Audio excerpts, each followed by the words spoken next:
S S mobile शॉपिंगमध्ये माझे झाले भांडण. आता का झालं त्याच्या आधी आपण बघूया की घरातून सुरुवात कशी झाली.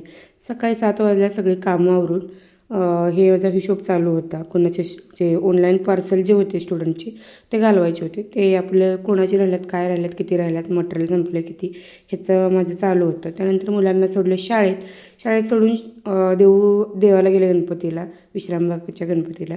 सुरुवात माझी तिथूनच होते आणि परत गेले शॉपवर, साफसफाई वगैरे केली आणि बरोबर 10ला पडले बाहेर. 10ला बाहेर पडल्यानंतर गेले मोबाईल शॉपिंगमध्येच. सो मोबाईल शॉपिंगमध्ये असं झालं होतं की मी एक घेतलेलं ब्लूटूथ आणि त्यांनी मला 1 वर्षाची गॅरंटी वगैरे दिली होती.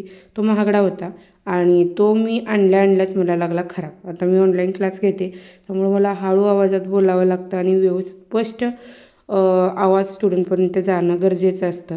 त्यामुळं मी तो घेतलेला आणि तो मला एकही दिवस न वापरता आला आणि त्याने मला जो वापरायला परत रिटर्न माघारी आलेला हा तो मुलगा मला दिला होता त्यानं. तर त्यानंतर मी दुसऱ्या शॉपमध्ये गेलेली. ही दुसऱ्या शॉपमधली क्लिप आहे.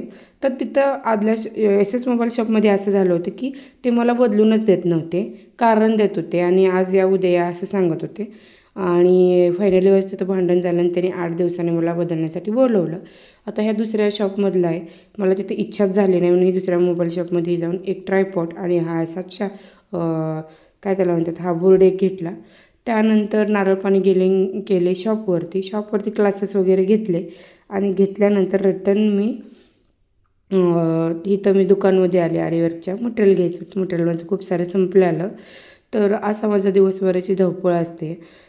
सो तुम्हाला कसं वाटतं आहे? हे ब्लॉग आवडत आहेत का? आणि ब्लॉग आवडत असेल तर फॉलो केलं नसेल तर फॉलो करा आणि यूट्यूबवरती मी मोठे ब्लॉग आणण्याचा प्रयत्न करणार आहे. 100% तुम्हाला बघायला आवडेल का हेही सांगा. आणि बऱ्याच जणांचा असा प्रश्न आहे की तुम्ही अलीकडे रील्समध्ये मास्क का घालताय? हे DM पर्सनली आलेत मला 5 ते 6, कारण माझ्यावर खरंच तुम्ही खूप प्रेम करताय. त्यामुळं काही जणांना लक्षातही आलं असेल की माझ्या तोंडाला बोलून झाले उष्णता. पाणी कमी पिल्यामुळं मला इन्फेक्शन झालं आहे तोंडाला आणि होटाला. थोडंसं जखमा झाल्यात आणि त्या जखमा थोडं जास्त प्रमाणात झाल्यामुळं ऑनलाईन क्लासला जास्त बोलून त्या होटांमधनं रक्त येते. सो आता सध्या ट्रीटमेंट चालू आहे त्याची. त्यानंतर संध्याकाळी घरी आल्यानंतर हा माझा असा पसारा पार्सलचा पडलेला मी आणि मुलांनी. आणि त्यानंतर हा दुसरा दिवस आहे. दुसऱ्या दिवशी सकाळी परत सेम तशीच कामावरून लागले मी आपल्या ऑफलाईन क्लासेसला. तर इथं फॅब्रिक प्रिंटचा आमचा चालू होतं. आरीवर्कचं बेसिक कंप्लीट झालं आहे. ओके, चला भेटू नंतरच्या ब्लॉगमध्ये. बाय.